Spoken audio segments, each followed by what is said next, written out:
Hay asesinos que dejan pistas, otros dejan cuerpos, pero hay un tipo de criminal más peligroso: el que no habla, el que observa, el que solo decide abrir la boca cuando sabe que tiene el control.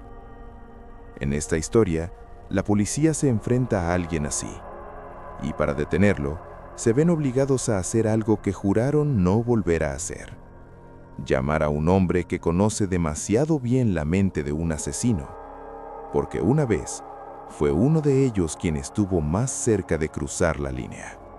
Cuando pronunciaron mi nombre en aquella sala, supe que algo iba mal. No porque no esperara volver a oírlo, sino porque llevaba años intentando que nadie lo hiciera. «Necesitamos que nos ayudes», dijo la inspectora sin rodeos. No habría venido si no fuera importante. Yo la miré en silencio. Había aprendido que en estos casos, el silencio siempre obliga al otro a hablar primero. «Tenemos un asesino en activo», continuó. 3 víctimas confirmadas, mujeres jóvenes, y un patrón que no entendemos. Me pasaron las fotografías despacio. No las miré enseguida. Eso también era parte del ritual. Cuando por fin bajé la vista, sentí esa sensación conocida, ese pequeño ajuste interno, como si algo encajara donde no debería. «No las mata rápido», dije al cabo de unos segundos. «Las prepara». La inspectora intercambió una mirada con el agente que estaba a su lado. «Eso es exactamente lo que nos preocupa». Me contaron los detalles. Las víctimas desaparecían durante días. Cuando aparecían, no había signos claros de violencia extrema, nada que indicara lucha.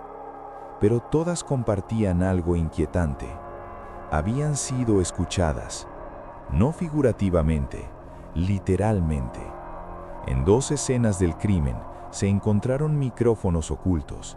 En la tercera, una cámara. «Nos está observando», murmuré. «No busca el acto final, busca el proceso». La inspectora asintió. «Hay más». Sacó un sobre. Dentro había una carta, no dirigida a la policía, dirigida a mí. Mi nombre completo, mi antiguo cargo, y una sola frase escrita con una caligrafía perfecta: «Solo tú entiendes por qué lo hago». Sentí un frío lento recorrerme la espalda. «¿Cuándo llegó esto?», pregunté. «Hace 2 días», respondió ella, «después de la tercera desaparición». Ahí fue cuando entendí por qué estaba allí. No querían mi ayuda, querían mi permiso. «¿Dónde está ahora?», pregunté. «En una celda», dijo el agente, «pero no el asesino». Me levanté despacio.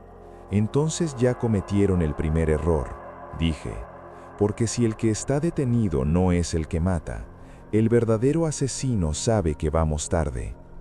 Me llevaron al subsuelo del edificio. Pasamos por varias puertas, cada una más gruesa que la anterior. «No es un interrogatorio normal», me advirtió la inspectora. «No responde a nadie, no come si no habla antes, y solo ha pedido una cosa». Se detuvo frente a la última puerta. «Hablar contigo». Cuando entré, él ya estaba sentado, tranquilo, las manos apoyadas sobre la mesa. No levantó la vista de inmediato. «Has tardado», dijo finalmente.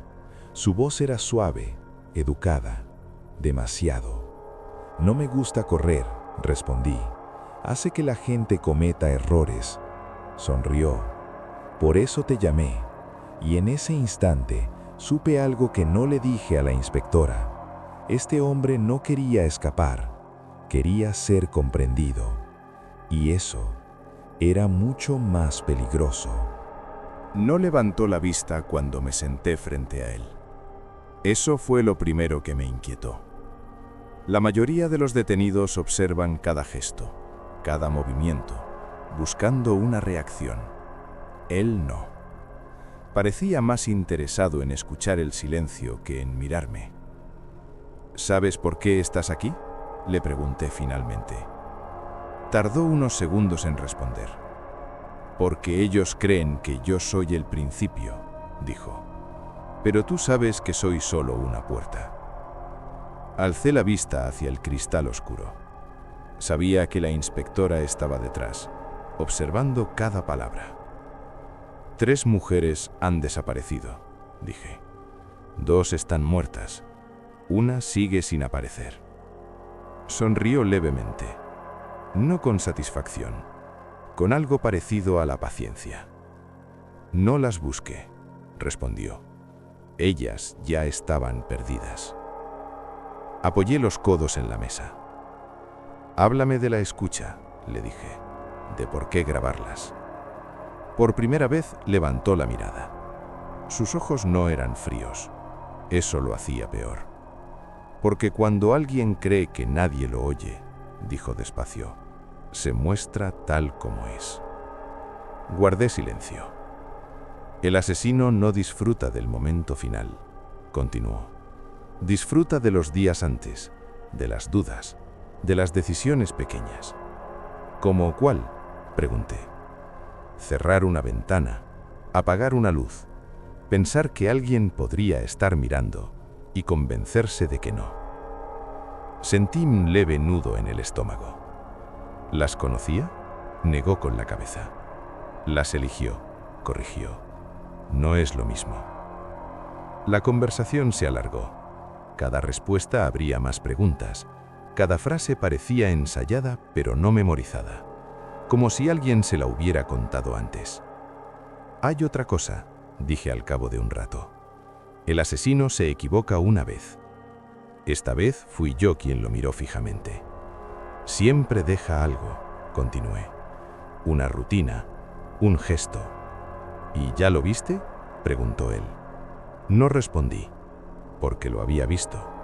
Las víctimas desaparecían siempre el mismo día de la semana, a la misma hora aproximada, entre las 8 y las 10 de la noche.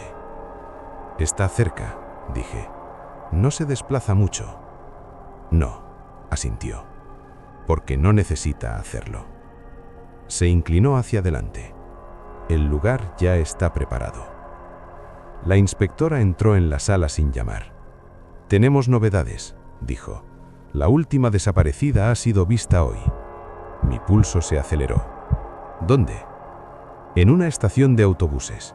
Parecía nerviosa, como si supiera que alguien la observaba. Miré al hombre frente a mí.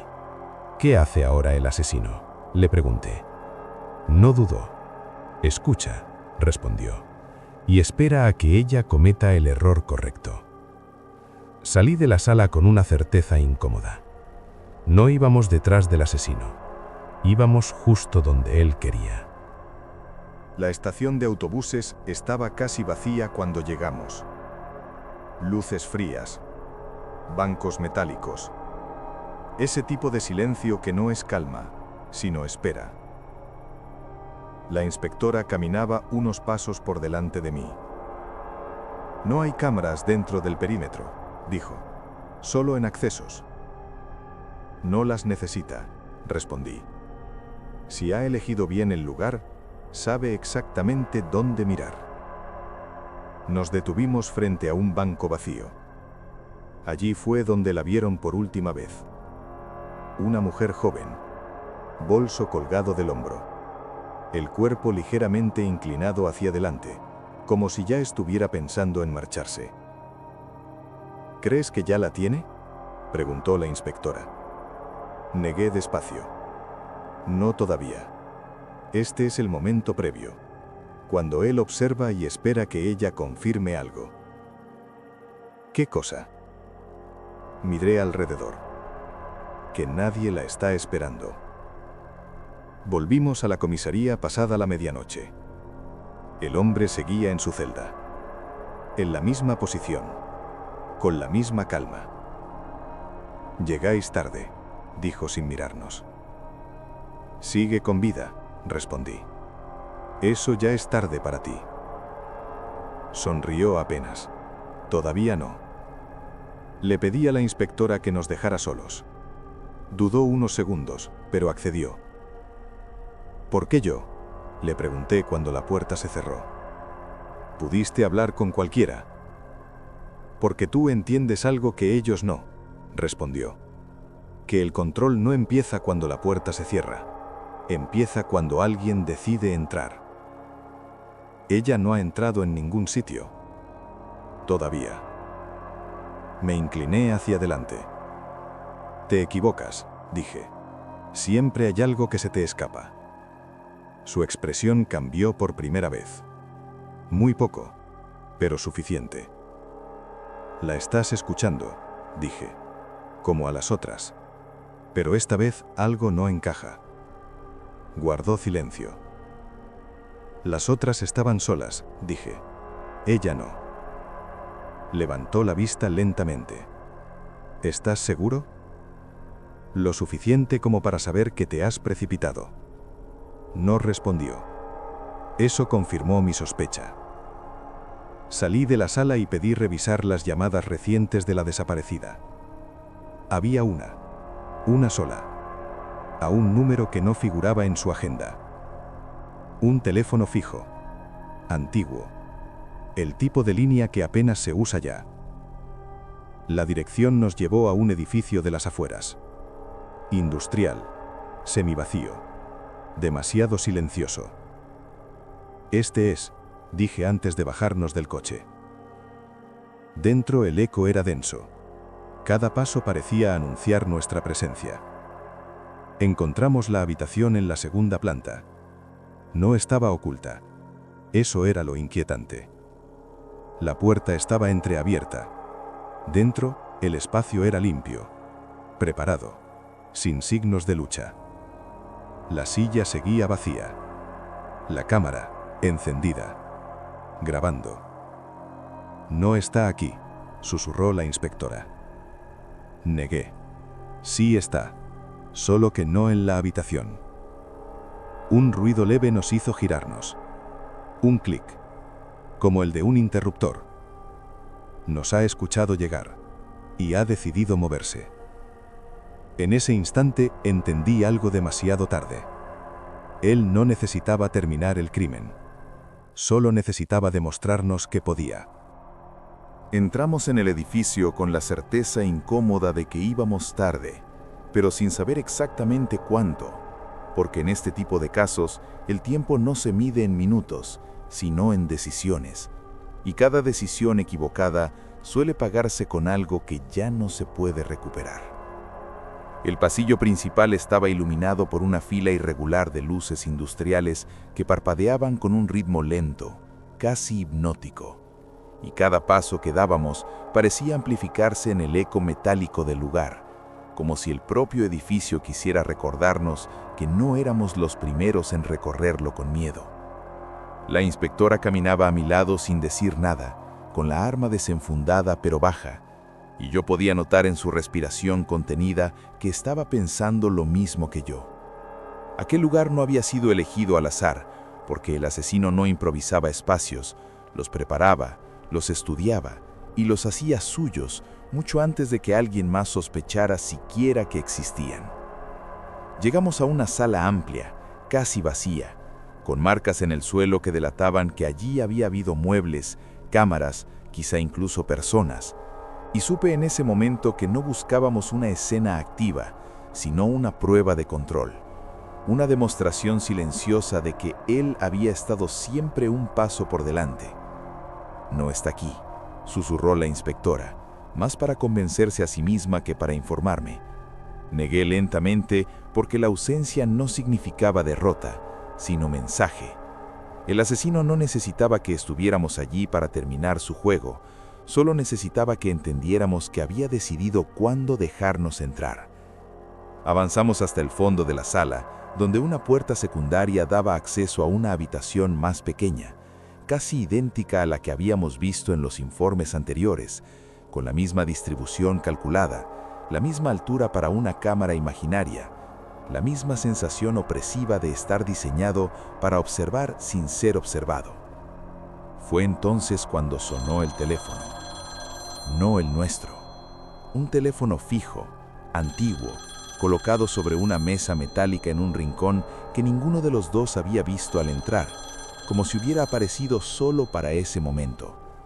La inspectora me miró, dudando, y asentí despacio, porque ambos sabíamos que aquella llamada no era una casualidad, ni una trampa improvisada, sino el cierre de un círculo que llevaba tiempo dibujándose.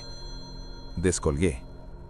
«Has llegado», dijo la voz al otro lado, tranquila, sin prisa, como si hubiera estado esperando exactamente ese instante. «Sabía que vendrías». No pregunté quién era, porque no hacía falta, y tampoco le pregunté dónde estaba, porque la pregunta correcta no era esa. «¿Por qué ahora?», dije, manteniendo la voz firme, consciente de que cada inflexión le decía más de mí que cualquier palabra.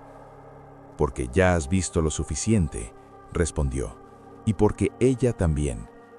Sentí cómo la tensión se concentraba en el pecho, pesada y densa, mientras miraba a la inspectora, que negaba con la cabeza intentando indicar que no siguiera, que colgara, que aquello no nos llevaría a nada.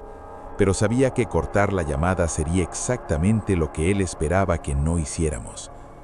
«No la vas a matar», dije, «no hoy».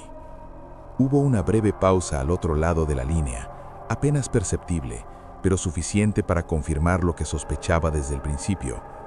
«Nunca fue eso lo importante», admitió finalmente. «Lo importante es que ahora sabes cómo funciona». La llamada se cortó. No hubo rastro de la mujer en el edificio, pero tampoco señales de violencia, y cuando las unidades que habíamos desplegado en la zona informaron de que una mujer había sido encontrada ilesa a varios kilómetros de allí, desorientada pero viva, comprendimos la última parte del mensaje. El asesino no necesitaba cuerpos para demostrar su poder, solo necesitaba demostrar que podía decidir quién vivía y quién no, y que incluso cuando parecía perder, seguía controlando el tablero. Volvimos a la comisaría de madrugada, con el cansancio pegado al cuerpo y la sensación amarga de haber resuelto algo que en realidad no podía cerrarse del todo. El hombre de la celda nos esperaba en la misma posición en la que lo habíamos dejado, con las manos apoyadas sobre la mesa y la mirada serena de quien ya ha dicho todo lo que necesitaba decir sin pronunciar una sola confesión. No negó su implicación, pero tampoco la confirmó, y en su silencio había una certeza aún más inquietante. Sabíamos cómo pensaba, pero eso no significaba que pudiéramos detenerlo del todo. Cuando abandoné el edificio horas después, con el amanecer filtrándose entre las calles vacías, entendí que algunos asesinos no buscan escapar ni ser recordados, sino dejar una huella invisible en quienes los persiguen, una forma de mirar el mundo que ya no se puede deshacer. Porque hay crímenes que no terminan con un arresto, ni con un juicio, ni siquiera con una verdad completa, sino con la certeza de que en algún lugar alguien sigue escuchando, esperando y aprendiendo de cada paso que damos. Si te inquietan los crímenes donde la mente es el arma principal, suscríbete a Crímenes Ocultos. Comenta qué parte del caso te perturbó más y dime qué historia debería investigar en el próximo video.